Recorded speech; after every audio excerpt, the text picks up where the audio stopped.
Hello everyone, welcome to Streamax channel. இன்னைக்கு நம்ம என்ன பார்க்க போறோம்னா 11th standardல chapter 5 binomial theorem sequences and seriesல exercise 5.1ல 14th sum பார்க்க போறோம். Question என்னன்னு பார்க்கலாம். If the binomial coefficients of three consecutive terms in the expansion of a plus x whole power n are in the ratio 1:7:42, then find n. So ஒரு binomial expansion கொடுத்துருக்காங்க. அது என்ன எக்ஸ்பேன்ஷன்னா a + x whole power n. இந்த எக்ஸ்பேன்ஷனுடைய three consecutive terms வந்து அதோடைய ratios கொடுத்துருக்காங்க. இந்த எக்ஸ்பேன்ஷனுடைய 3 consecutive டேர்ம்ஸோடைய binomial கோஎஃபிஷியன்ட்டுடைய ratios வந்து கொடுத்துருக்காங்க. இதை யூஸ் பண்ணி நம்ம இந்த a + x whole power n இருக்கிற n வேல்யூ வந்து கண்டுபிடிக்கணும். என்னோட வேல்யூ என்னன்னு கண்டுபிடிக்கணும். ஸோ இந்த சம்மை எப்படி சால்வ் பண்ணுறது அப்படின்னு பார்த்தோம் அப்படின்னா, ஃபஸ்ட்டு நம்ம இந்த பைனாமியல் கோஎஃபிஷியன்ட் 3 கான்சிக்யூட்டிவ் இருக்கு இல்லையா, கான்சிக்யூட்டிவ் அப்படின்னா சக்ஸசிவ்னு அர்த்தம். நெக்ஸ்ட் நம்பர்ஸாக வர்றது தான் கான்சிக்யூட்டிவ். ஸோ அடுத்த இந்த பைனாமியல் கோஎஃபிஷியன்ட் கண்டுபிடிச்சு அதோடைய ரேஷியோஸ் அதுக்கு ரேஷியோ எடுத்தோம் அப்படின்னா அதை சிம்பிளிஃபை பண்ணி நம்ம n வேல்யூ வந்து ஃபைண்ட் அவுட் பண்ண போகிறோம். ஸோ எப்படி பண்ணுறதுன்னு பார்க்கலாம். ஃபஸ்ட்டு இந்த 3 பைனாமியல் கோஎஃபிஷியன்ட்ஸ்னு கொடுத்துருக்காங்க இல்லையா, ஸோ அதை வந்து நம்ம ஏதாவது ஒரு 3 டேர்ம் எடுத்துக்கலாம். அதோடைய பைனாமியல் 3 கான்சிக்யூட்டிவ் டேர்ம் எடுத்துக்கிட்டு அதோடைய பைனாமியல் கோஎஃபிஷியன்ட் ஃபைண்ட் அவுட் பண்ணி அதோட ரேஷியோ பார்க்கலாம். ஸோ ஏதாவது ஒரு 3 டேர்ம், ஸோ 3 டேர்ம் வந்து நம்ம அசைன் பண்ணிக்கிறோம். Let the 3 consecutive terms be. So T rth term, அதுக்கு அடுத்து கான்சிக்யூட்டிவ்னா அடுத்த term, so T R + 1th term, அதுக்கு அடுத்து நெக்ஸ்ட் சக்ஸசிவ் டேர்ம் வந்து T R + 2th term. So இந்த 3 டேர்ம் கண்டுபிடிச்சு அதோடைய கோஎஃபிஷியன்ட் நம்மளுக்கு வேணும். ஸோ இப்போ இந்த டேர்மை வந்து நம்ம எழுதணும். ஸோ இந்த டேர்ம் எழுதணும் அப்படின்னா, ஏதாவது ஒரு டேர்ம் எழுதணும் அப்படின்னா பைனாமியல் எக்ஸ்பேன்ஷன் நம்ம ஆல்ரெடி பார்த்துருக்கோம். ஜென்ரல் டேர்ம் வந்து எப்படி எழுதுவோம், டிஆர் + 1th டேர்ம் வந்து எப்படி எழுதுவோம்னா என்சிஆர் a⁻n−r b⁻r, இதுதான் வந்து ஜென்ரல் டேர்ம் வந்து எழுதுவோம். ஸோ இதுதான் வந்து இதை யூஸ் பண்ணி நம்ம இந்த ஆரோட வேல்யூவை நீங்கள் சேஞ்ச் பண்ணும்போது உங்களுக்கு எந்த டேர்ம் தேவையோ அந்த டேர்ம் வந்து நம்மளுக்கு கிடைச்சிரும். சரி, இப்போ a + x whole power n இருக்கு இல்லையா, ஸோ இதில் இந்த என்னோட வேல்யூ வந்து n தான். ஸோ இங்கே n கொடுத்துருக்காங்க. அடுத்தது a வேல்யூ என்னன்னு பார்த்தீங்கன்னா ஃபர்ஸ்ட் டேர்மோட வேல்யூ, அதுவும் a தான், அது அப்படியே வரும். அடுத்து செகண்ட் டேர்ம் வந்து b கிடையாது, x இருக்குது. ஸோ a + b⁻n இந்த எக்ஸ்பேன்ஷனோடைய ஜென்ரல் டேர்ம் தான் இது. a + b⁻ whole power n உடைய ஜென்ரல் எக்ஸ்பேன்ஷன். ஸோ இதில் வந்து a வேல்யூ வந்து a தான், ஆனால் பிக்கு பதிலாக என்ன கொடுத்துருக்காங்க நம்ம எக்ஸ்பேன்ஷனில் x, அதனால பிக்கு பதிலாக x. ஸோ ஏக்கு பதிலாக a, பிக்கு பதிலாக x, n-க்கு பதிலாக n, இதில் நம்ம சப்ஸ்டியூட் பண்ண போகிறோம். ஸோ ஃபஸ்ட்டு என்ன டேர்ம் கண்டுபிடிக்கிறது அப்படின்னா, நம்ம ஃபஸ்ட்டு டேர்ம் வந்து இதை எடுத்துருக்கோம் இல்லையா, ஸோ இது வந்து டிஆர். ஸோ இதை வந்து இந்த ஜென்ரல் ஃபார்முக்கு மாற்றணும்னா +1 வர மாதிரி நம்ம எழுதணும். ஸோ இப்போ இதை +1 வர மாதிரி எப்படி எழுதிக்கலாம்னா, ஒரு +1 ஒரு -1 போட்டுக்கோங்க. ஏன்னா வேல்யூ சேஞ்ச் ஆகாது, 1 - 1 0 தான். ஸோ அதனால +1 - 1 நம்ம ஆட் பண்ணிக்கிறோம். ஸோ இப்போ இதை ரீஅரேஞ்ச் பண்ணிக்கலாம் +1 வர மாதிரி. இந்த +1-ஐ இந்த சைடு எடுத்துகிட்டு போயிடுங்க. ஸோ r - 1 +1 ரைட்டா. ஸோ இதை இந்த சைடு கொண்டு வந்துட்டேன், அவ்வளோதான். ஸோ r - 1 +1 எழுதியாச்சு. இப்போ இங்கே r இருக்கிற இடத்துல இங்கே r - 1 இருக்குது கரெக்டாக. ஸோ இப்போ இந்த r - 1 நம்ம என்ன பண்ணணும் அப்படின்னா, இந்த ஃபார்முலாவில் r வர்ற இடத்துலலாம் நீங்கள் r - 1 போட்டுட்டிங்கன்னா உங்களுக்கு இந்த டேர்ம் வந்து கிடைச்சிரும். tr - 1 + 1th term. இது என்ன டேர்மு, tr தான், அது tr டேர்ம் தான் இது, அதை தான் ரீரைட் பண்ணி எழுதியிருக்கோம். ஸோ இப்போ இந்த ஃபார்முலாவில் r-க்கு பதிலாக r - 1 போட போகிறேன், அவ்வளோதான். ஸோ nc r-க்கு பதிலாக இங்கே r - 1, a வேல்யூ வந்து a தான், நம்ம ஏற்கனவே சொன்னோம் இல்லையா. ஸோ a⁻n- r-க்கு பதிலாக இங்கே -r - 1 போடணும். ஸோ b-க்கு பதிலாக இங்கே என்ன இருக்குது, நம்ம எக்ஸ்பேன்ஷனில் x இருக்குது, அதனால x போடுங்க. r-க்கு பதிலாக r - 1 போட்டாச்சு. இப்போ இதை வந்து உள்ள மைனஸை மல்டிப்ளை பண்ணிட்டீங்கன்னா இது வந்து மைனஸ் இன்ட்டு ப்ளஸ் வந்து -r ஆகிடும். ஸோ மைனஸ் இன்ட்டு மைனஸ் வந்து +1 ஆகிடும். ஸோ இப்போ இதை சிம்பிளிஃபை பண்ணிடுறோம். மற்றபடி அதை அப்படியே எழுதியாச்சு. அடுத்த டேர்ம் நம்ம என்ன கண்டுபிடிக்கணும், tr + 1th டேர்ம் இல்லையா. ஸோ tr + 1th டேர்ம் தான் நம்மளுடைய ஜென்ரல் டேர்ம். ஸோ அதனால் அதை நம்ம அப்படியே எழுதிடலாம். ஸோ இங்கே வந்து என்ன எழுதுகிறோம் அப்படின்னா, tr + 1th டேர்மில் வந்து NCR a⁻n, r-க்கு பதிலாக r தான், a⁻n-r. இங்கே b வர இடத்துல மட்டும் நம்ம என்ன சேஞ்ச் பண்ணிக்கிறோம் அப்படின்னா x, ஏன்னா b-க்கு பதிலாக x இருக்குது. So x⁻r. அதுக்கப்புறம் என்ன டேர்ம் எழுதணும், TR plus 2th term வந்து எழுதணும். ஸோ இதை வந்து +1 வர மாதிரி ரீஅரேஞ்ச் பண்ணிக்கணும். இதை 2 வந்து எப்படி பிரிக்கலாம், 1 + 1ன்னு பிரித்தாலே போதும். ஸோ 1 + 1ன்னு பிரிச்சுட்டு இதை ரீஅரேஞ்ச் பண்ணிக்கோங்க. R + 1 + 1 +1 வர மாதிரி நம்ம அரேஞ்ச் பண்ணோம், அவ்வளோதான். ஸோ அப்போ இந்த ஆருக்கு பதிலாக என்ன போட போகிறோம், ஆர் இருக்கிற பிளேசஸ்லாம் R + 1 போட்டிங்கன்னா உங்களுக்கு வந்துடும். ஸோ அப்போ NCRக்கு பதிலாக NCR + 1 AN மைனஸ், இங்கே ஆருக்கு பதிலாக என்ன வரும், -R + 1, அதுக்கப்புறம் பிக்கு பதிலாக x x R + 1. ஸோ இதை சிம்பிளிஃபை பண்ணிங்கன்னா மைனஸ் இன்ட்டு ப்ளஸ் வந்து -R ஆகிடும், இங்கே வந்து மைனஸ் இன்ட்டு ப்ளஸ் வந்து -1 ஆகிடும். ஸோ AN - R - 1ன்னு சிம்பிளிஃபை பண்ணியாச்சு. இப்போ நம்மளுக்கு என்ன கொடுத்துருக்காங்க, பைனாமியல் கோஎஃபிஷியன்ட்டுடைய ரேஷியோ கொடுத்துருக்காங்க. அப்போ இதிலேருந்து இந்த டேர்ம்ஸ்லேருந்து நம்ம பைனாமியல் கோஎஃபிஷியண்ட்டை ஃபைண்ட் அவுட் பண்ணணும். ஸோ பைனாமியல் கோஎஃபிஷியன்ட் அப்படின்றது என்ன, வேரியபிளை விட்டுட்டு வேரியபிளுக்கு பக்கத்தில் இருக்க கான்ஸ்டண்ட்டை நம்ம எடுக்கணும். ஸோ இப்போ இது ரெண்டுமே வேரியபிள்ஸு. ஸோ இதுக்கு பக்கத்தில் இருக்கிற கான்ஸ்டன்ட் என்னன்னு பார்த்தீங்கன்னா TRுடைய பைனாமியல் கோஎஃபிஷியன்ட் NCR - 1. அடுத்து TR + 1th டேர்ம் கண்டுபிடிச்சோம்னா அதோட கோஎஃபிஷியன்ட் வந்து NCR.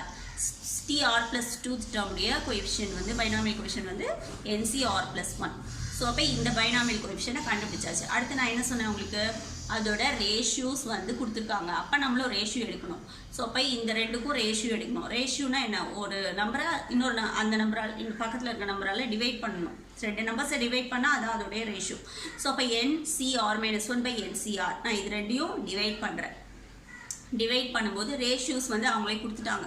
ஃபஸ்ட்டு ஒன்னோட ரேஷியோ ஆர்டர் மாற்றாமல் எடுக்கணும். ரேஷியோவில் ஆர்டர் வந்து இம்பார்ட்டன்ட், அதனால் நீங்கள் கரெக்டாக அந்த ஆர்டர் படி எடுத்துக்கோங்க. ஸோ ஃபஸ்ட்டு ஒன்னுக்கு ஃபஸ்ட்டு ரேஷியோ தான் வரும், செகண்ட் ஒன்னுக்கு செகண்ட் ரேஷியோ, தேர்ட் ஒன்னுக்கு தேர்ட் ரேஷியோ வரும். ஸோ ஃபஸ்ட் ஒன்னோட ரேஷியோ என்ன, 1. ஸோ இங்கே 1 போட்டாச்சு. செகண்ட் ஒன்னோட ரேஷியோ வந்து 1/7.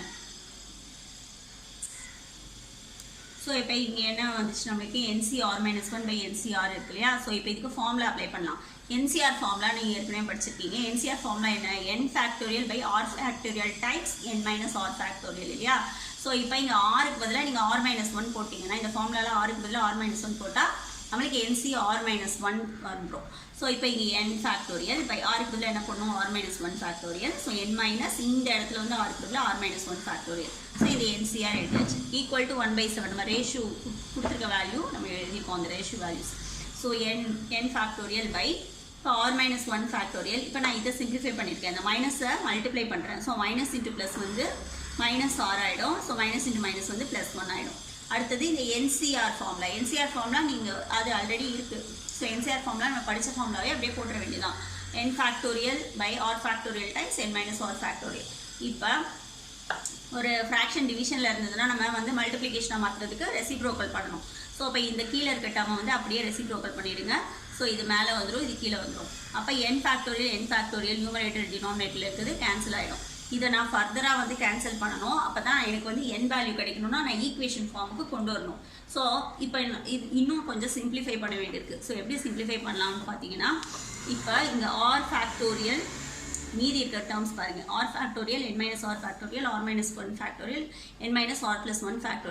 இப்போ இந்த R⁴ R - 1 ஃபேக்டோரியல் இதில் எது வந்து பெரிய டேர்ம்னு பார்த்தோம்னா R⁴. அப்போ இந்த R⁴ R - 1 ஃபேக்டோரியல் இருக்குது. ஸோ அதை வந்து எக்ஸ்பேண்ட் பண்ணி எழுதிட்டு நம்ம கேன்சல் பண்ணிக்கலாம். அதே மாதிரி இந்த ரெண்டு டேர்மையும் பாருங்கள். இது ரெண்டில் எது பெருசுன்னு பார்த்தீங்கன்னா n - R + 1, ஏன்னா இது ஒன்று ஆட் ஆகிருக்கு இல்லையா.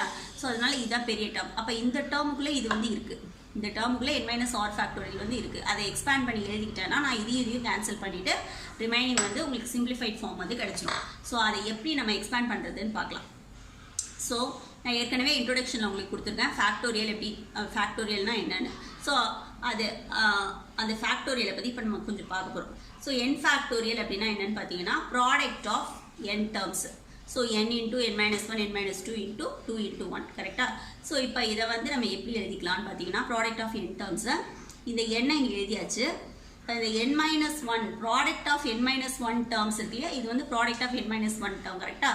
ஸோ இதை வந்து நம்ம என்ன எப்படி எழுதிக்கலாம்னா n - 1 ஃபேக்டோரியல். ஏன்னா ஃபேக்டோரியல் டெஃபினிஷன் என்ன, ப்ராடக்ட் ஆஃப் n டேர்ம்ஸ்னா n⁴, ப்ராடக்ட் ஆஃப் n - 1 டேர்ம்ஸ்னா n - 1 ஃபேக்டோரியல் இல்லையா. ஸோ n - 1 ஃபேக்டோரியல் எழுதியாச்சு. அப்போ n ஃபேக்டோரியலை வந்து நம்ம எப்படி எழுதிக்கலாம், n factorial into n minus 1 factorial. இப்போ எனக்கு n factorial கிடையாது, ஆனால் நான் வந்து r factorial தான் எக்ஸ்பேண்ட் பண்ணும். ஸோ இதை எப்படி எழுதலான்னு பார்த்துக்கோங்க. ஸோ r factorial டெஃபினிஷன் படி இது என்னது, ப்ராடக்ட் ஆஃப் r terms, கரெக்டாக? So product of r terms r into r minus 1 r minus 2 into அப்படியே 2 into 1 வரைக்கும் போகும். ஸோ இப்போ இதை வந்து எப்படி எழுத போகிறோம் அப்படின்னா, இங்கே r minus 1 நான் கேன்சல் பண்ணணும். ஸோ அதனால இதில் r minus 1 டேர்ம் நான் கொண்டு வரணும் இல்லையா? ஸோ இப்போ இந்த r அப்படியே வச்சுக்கோங்க. இந்த r minus 1லேருந்து 1 வரைக்கும் இருக்கு இல்லையா, இது product of the r minus 1th term. So அப்போ இது எப்படி எழுதலாம், product of the r minus 1th term r minus 1 ஃபேக்டோரியல்னு எழுதலாம். ஸோ அதனால r factorial equal to r into r minus 1 factorial. அதனால தான் நான் சொன்னேன் r ஃபேக்டோரியலுக்குள்ளே உங்களுக்கு r minus 1 ஃபேக்டோரியல் இருக்குன்னு. ஸோ இதை எழுதியாச்சு. அடுத்தது இப்போ இதுதான் பெரிய டேர்ம், இதுக்குள்ளே இந்த டேர்ம் இருக்குது. ஸோ இதை நம்ம எக்ஸ்பேண்ட் பண்ணி எழுதிக்கலாம். ஸோ இப்போ இதை எப்படி எழுதலான்னு பாருங்கள், n minus r plus 1. So இதை வந்து product of this terms, product of n minus r plus 1th டேர்ம்னு எழுதலாம். ஸோ அப்போ இந்த டேர்ம் அதுக்கு முந்தின டேர்மு n minus r, அது அப்படியே டிக்ரீஸ் ஆகிட்டே போகும், அப்படியே டிக்ரீஸ் ஆகி 1 வரைக்கும் வரும். ஸோ இப்போ இது வந்து n minus r plus 1 அப்படியே வச்சுக்கலாம். n minus r product of n minus rth term இல்லையா இது. ஸோ அப்போ இதை வந்து n minus r ஃபேக்டோரியல்னு போட்டுக்கலாம். ஸோ இப்போ இதை வந்து எழுதிக்கிட்டோன்னா நம்மளால் என்ன கேன்சல் பண்ண முடியும், இந்த டேர்மை வந்து கேன்சல் பண்ண முடியும்.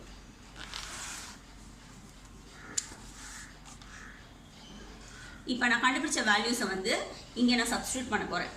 ஸோ இங்கே என்ன இருந்துச்சு, r ஃபேக்டோரியலுக்கு பதிலாக நம்ம என்ன கண்டுபிடிச்சி வச்சுருந்தோம், r into r minus 1 factorial. So r ஃபேக்டோரியலுக்கு பதிலாக r into r minus 1 factorial நியூமரேட்டரில் போட்டுருங்க. அதுக்கு அடுத்தது n minus r ஃபேக்டோரியல் அப்படியே வச்சுக்கலாம், அதை வந்து எக்ஸ்பேண்ட் பண்ணலை நம்ம. ஸோ அடுத்து r minus 1 ஃபேக்டோரியல் எக்ஸ்பேண்ட் பண்ணல, அதை அப்படியே வச்சுக்கலாம். எதை எக்ஸ்பேண்ட் பண்ணோம், n minus r plus 1 factorial expand பண்ணோம் இல்லையா, அதோட வேல்யூ நம்ம என்ன கண்டுபிடிச்சோம், n minus r plus 1 into n minus r factorial. So இப்போ இதை எழுதுனதுக்கு அப்புறமா நம்மளுக்கு இந்த r minus 1 factorial r minus 1 factorial cancel ஆகி போச்சு. So n minus r factorial n minus r factorial cancel ஆகிடுச்சு. இப்போ ரிமைனிங் என்ன டேர்ம்ஸ் இருக்குன்னு பாருங்கள், r by சிம்பிளிஃபை பண்ணியாச்சு, r by n minus r plus 1 equal to 1 by. இப்போ factorial எல்லாத்தையும் நான் கேன்சல் பண்ணிட்டேன். அப்போ எனக்கு ஈக்குவேஷன் ஃபார்முக்கு கொண்டு வரது ஈஸி. அதுக்காக தான் நம்ம ஃபேக்டோரியல் கேன்சல் பண்ணுறதுக்காக தான் இதை எக்ஸ்பேண்ட் பண்ணது. ஸோ இப்போ இதை ஈக்குவேஷன் ஃபார்முக்கு கொண்டு வரணும். இது வந்து நியூமரேட்டர் டினாமினேட்டரில் இருந்தாலே நம்ம என்ன பண்ணணும், நம்ம எப்பயுமே கிராஸ் மல்டிப்ளை பண்ணி தானே ஈக்குவேஷன் ஃபார்ம் கொண்டு வருவோம். அதே மாதிரி கிராஸ் மல்டிப்ளை பண்ணிக்கோங்க. So 7 into r. ஸோ இதை வந்து கிராஸ் மல்டிப்ளை பண்ணிவிடுங்க, பண்ணால் ஒன்றுமே சேஞ்ச் ஆகாது, 1ஓட மல்டிப்ளை பண்ணுறதுனால அப்படியே தான் இருக்கும். So 7r, so n minus r plus 1. So இப்போ இந்த இது வந்து n வந்து பாசிட்டிவாக இருக்கு இல்லையா, அந்த சைடுக்கு எல்லாத்தையும் எடுத்துகிட்டு போயிடலாம். ஸோ n minus r இதை இந்த சைடு எடுத்துகிட்டு போனால் -7r plus 1. So n minus இது ரெண்டையும் லைக் டேர்ம் இல்லையா, இது ரெண்டுமே சேம் சைனில் இருக்குது, ஆட் பண்ணிவிட்டு நெகட்டிவ் சைன் போட்டுக்கோங்க. So 8, so -8r plus 1 equal to 0. ஒரு ஈக்குவேஷன் கொண்டு வந்தாச்சு. அடுத்த ஈக்குவேஷன் வந்து இன்னும் 2 வேல்யூஸ் இருக்கு இல்லையா, இன்னும் 2 வேல்யூஸ் இருக்குது, NCR plus 1. ஸோ இது ரெண்டுக்கும் நம்ம ரேஷியோ எடுக்கலாம். ஃபர்ஸ்ட் அண்ட் செகண்டுக்கு ரேஷியோ எடுத்து ஈக்குவேஷன் கொண்டு வந்தாச்சு. இப்போ செகண்ட் அண்ட் தேர்டுக்கு வந்து ரேஷியோ எடுக்கலாம். ஸோ செகண்ட் அண்ட் தேர்டுக்கு ரேஷியோ எடுத்தால் அந்த செகண்ட் ரேஷியோவும் தேர்ட் ரேஷியோ தான் நீங்கள் எடுத்துக்கணும். 7/42 தான் வரும். ஓகே, ஸோ இப்போ செகண்ட் அண்ட் தேர்டுக்கு நம்ம ரேஷியோ எடுத்துருக்கோம். செகண்ட் டேர்ம் அதாவது TR டேர்மும் TR plus 1th டேர்முக்கும் TR plus 1th டேர்முக்கும் TR plus 2th டேர்முக்கும் நம்ம எடுத்துருக்கோம். So NCR plus 1. இப்போ இதை ஃபார்முலா யூஸ் பண்ணிக்கோங்க. NCR ஃபார்முலா தெரியும். NCR ஃபார்முலா என்ன, n factorial by r factorial times n minus r factorial. இப்போ r plus 1th எப்படி எழுதுறது, rக்கு பதிலாக r plus 1 போடணும், அவ்வளோதான். ஸோ n ஃபேக்டோரியல், இந்த r இருக்கிற இடத்துல r plus 1 ஃபேக்டோரியல் போட்டுக்கோங்க. இங்கே வந்து n minus ஆஃப் இந்த rக்கு பதிலாக r plus 1 போட்டுக்கோங்க. இப்போ இதை வந்து உள்ள சிம்பிளிஃபை மைனஸை உள்ள மல்டிப்ளை பண்ணால் என்ன ஆகும், மைனஸ் இன்ட்டு ப்ளஸ் ஆர் வந்து மைனஸ் ஆர் ஆகிடும், மைனஸ் இன்ட்டு ப்ளஸ் 1 வந்து -1 ஆகிடும். ஸோ இப்போ இது ஃப்ராக்ஷனில் டிவிஷனில் இருக்குது, இதை நான் ரெசிப்ரோக்கல் பண்ணி மல்டிப்ளிகேஷனாக மாற்றிக்கிறேன். So n factorial by r factorial n minus r factorial, இதை ரெசிப்ரோக்கல் பண்ணால் இது மேலே வந்துடும். ஸோ இப்போ இது இந்த சைடு எழுதியாச்சு. இங்கே 7/42 இருக்கு இல்லையா, இது செகண்ட் ஒன்னோட ரேஷியோ, தேர்ட் ஒன்னோட ரேஷியோ. இதை வந்து சிம்பிளிஃபை பண்ணணுன்னா இது கேன்சல் பண்ணிக்கோங்க, 1/6 வரும். ஸோ அதை இந்த சைடு வச்சுக்கோங்க. ஸோ இப்போ இதை ஃபர்தராக நம்ம லாஸ்ட் இதில் பண்ணது மாதிரியே சிம்பிளிஃபை பண்ணணும். ஸோ இப்போ r plus 1th டேர்மு இதில் எது பெருசாக அதை எக்ஸ்பேண்ட் பண்ணிக்கலாம். So r plus 1 r plus 1 factorial r factorial. So r factorial விட r plus 1 ஏன்னா இதில் ஒரு டேர்ம் அதிகமாக இருக்கு plus 1 இருக்கு. ஸோ அப்போ இதை தான் நீங்கள் எக்ஸ்பேண்ட் பண்ணிக்கணும். ஸோ r plus 1 factorial ஏற்கனவே நான் factorial எப்படி எழுதணும்னு சொல்லி கொடுத்துருக்கேன். Product of r plus 1th term இல்லையா இது. So product of r plus 1th டேர்மாக எழுதிக்கலாம். r plus 1 r minus 1 அப்படியே போயிடும். ஸோ இந்த r plus 1 அப்படியே வச்சுக்கிட்டு இது எத்தனை இது வந்து product of r terms. So அப்போ இது r factorial எழுதிக்கலாம். ஸோ இப்போ அந்த r plus 1 factorial எப்படி எக்ஸ்பேண்ட் பண்ணியிருக்கேன்னா r plus 1 into r factorial expand பண்ணியாச்சு. அடுத்தது இப்போ இந்த ரெண்டுலேயும் பார்த்தீங்க அப்படின்னா எது வந்து பெருசு அதை எக்ஸ்பேண்ட் பண்ணிக்கலாம். இதுதான் பெரிய டேர்ம் ஏன்னா இங்கே -1 இருக்கு இல்லையா. ஸோ -1னா ஒரு டேர்ம் குறைஞ்சிடுச்சுன்னு அர்த்தம். ஸோ n - r தான் நீங்கள் எக்ஸ்பேண்ட் பண்ணால் தான் அதுக்குள்ளே தான் இது வரும். ஸோ n - r ஃபேக்டோரியல் எப்படி எக்ஸ்பேண்ட் பண்ணுறது. ஸோ இது எப்படி எழுதிக்கலாம் product of n - r term எழுதிக்கலாம். So n - r n - r - 1 n - r - 2 2 1. So இப்போ இது எல்லாத்தையும் சேர்த்து நம்ம என்ன பண்ணிக்கலாம் r plus 1 factorial n minus r minus 1 factorial r factorial n minus r factorial. இப்போ இதை வந்து ஃபர்தராக சிம்பிளிஃபை பண்ணுறதுக்கு இந்த r plus 1 factorialக்குள்ளே r factorial வந்துடும். ஏன்னா இந்த ரெண்டில் வந்து இதுதான் வந்து கிரேட்டராக இருக்குது.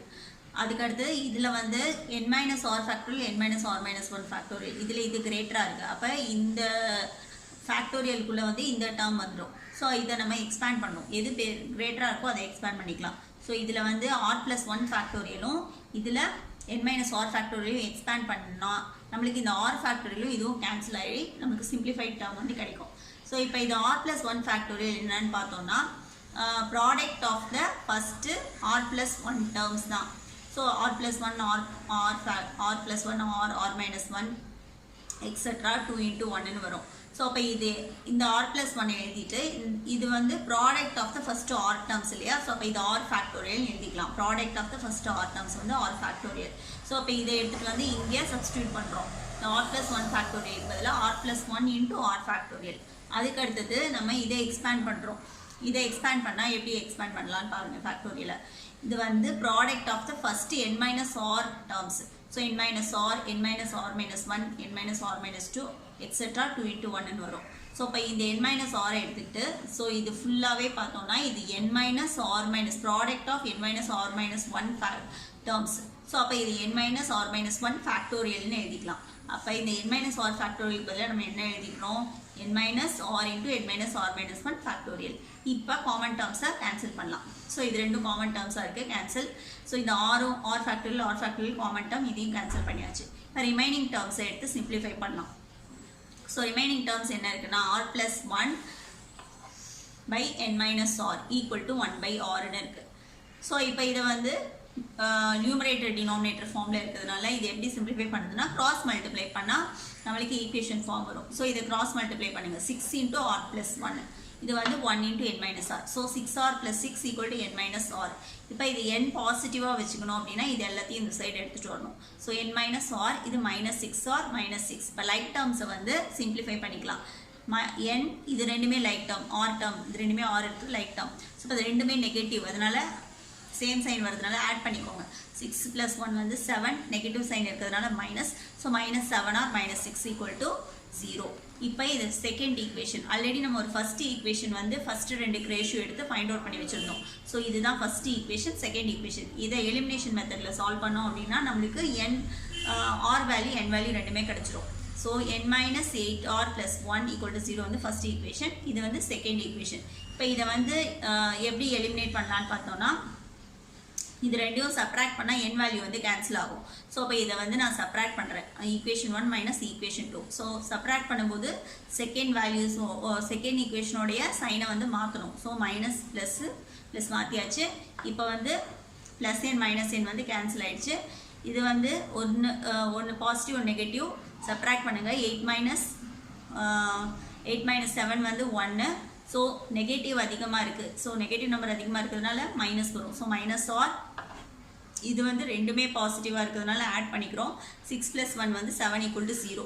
ஸோ இப்போ இந்த 7 அந்த சைடு எடுத்து போனால் மைனஸ் ஆர் equal to -7 ரெண்டு பக்கமும் மைனஸ் கேன்சல் ஆகி ஆர் equal to 7ன்ற வேல்யூ வந்து நம்மளுக்கு கிடைக்குது. ஸோ ஆர் equal to 7ன்ற வேல்யூவை நம்ம ஏதாவது இந்த ரெண்டு ஈக்குவேஷனில் எந்த ஈக்குவேஷனில் நம்ம சப்ஸ்டியூட் பண்ணாலும் n வேல்யூ கிடைச்சிடும். ஸோ இப்போ இந்த r equal to 7 நான் ஃபஸ்ட் ஈக்குவேஷனில் சப்ஸ்டியூட் பண்ணுறேன். இதான் ஃபஸ்ட் ஈக்குவேஷன். ஸோ ஆருக்கு பதிலாக 7 போட்டாச்சு. So n minus 8 7s are 56 இங்கே மைனஸ் இருக்கிறதுனால மைனஸ். So n minus 56 + 1 = 0. இப்போ இதை இந்த கான்ஸ்டன்ட் ரெண்டையும் சிம்பிளிஃபை பண்ணிக்கலாம். ரெண்டுமே ஆப்போசிட் சைனில் இருக்குது, சப்ராக்ட் பண்ணுங்கள். 56 - 1 வந்து 55, நெகட்டிவ் மோராக இருக்குது, ஸோ அதனால் மைனஸ். ஸோ இதை இந்த சைடு எடுத்துகிட்டு போனால் n = 55. நம்மளுக்கு n வேல்யூ கேட்டிருந்தாங்க, என்னோட வேல்யூ நம்ம ஃபைண்ட் அவுட் பண்ணியாச்சு. That's all this sum. Thank you.